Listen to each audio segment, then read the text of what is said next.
The lead inside a pencil isn't actually lead. It's mostly graphite, which was discovered in England in the mid-1500s, giving birth to the pencil industry. In 1795, a French chemist invented a new type of pencil lead, made of graphite powder and clay fired in an oven, making it possible to produce leads with different hardness.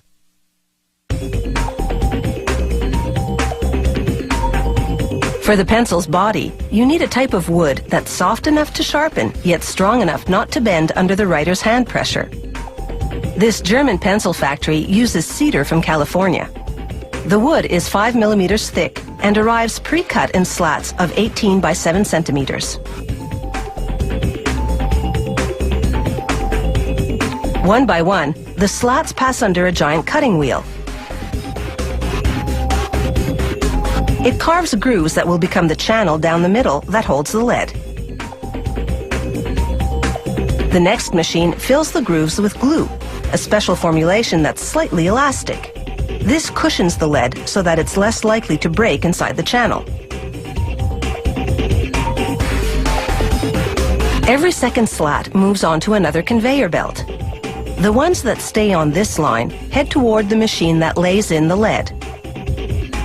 The lead is made of a graphite and clay mixture, baked in an oven at more than 800 degrees Celsius.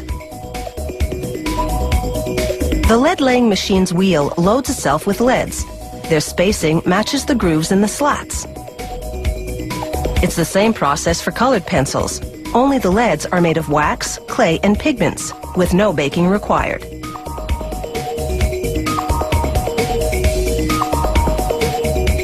Now for the slats that move to that other conveyor belt. An automated arm flips each one over, slides it across a glue applicator, then drops it onto a leaded slat on the other conveyor belt.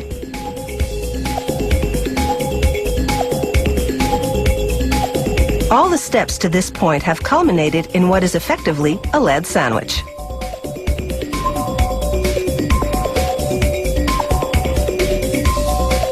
Now a plunger squeezes those sandwiches together with a full ton of pressure. It compresses them for an hour while the glue dries. After that, it's just a matter of slicing the sandwiches into pencils. This shaping machine makes the hexagonal profile in 2 steps.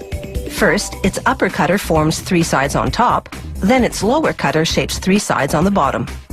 As soon as the bottom side is cut, the pencils separate.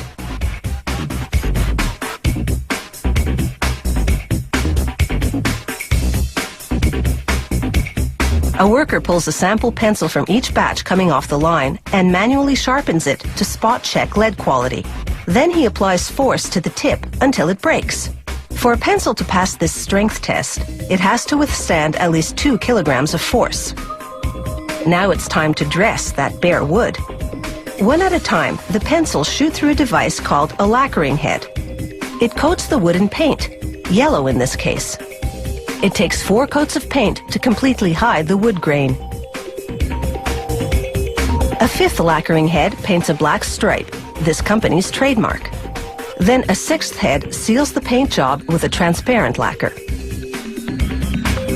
From the paint line, the pencils make their way to a stamping machine. At an astounding rate of 500 pencils a minute, the machine heat transfers foil lettering from a plastic film to the painted wood. Last stop, the rubber tip assembly machine. First, it squeezes the top of the pencil to slide on an aluminum ferrule. Then it inserts a rubber eraser into the ferrule's other end and squeezes that tight.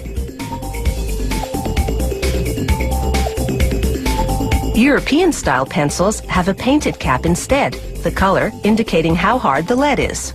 After a coat of transparent sealer, the pencils take a series of dips in the first color, then once that dries, in the second color. The final coat is a high-gloss lacquer. The pencils are finally ready to roll across a grinding drum for sharpening.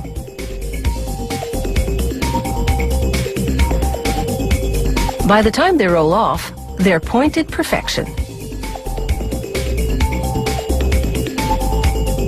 Looking as good as they perform, today's pencils sure have the right stuff.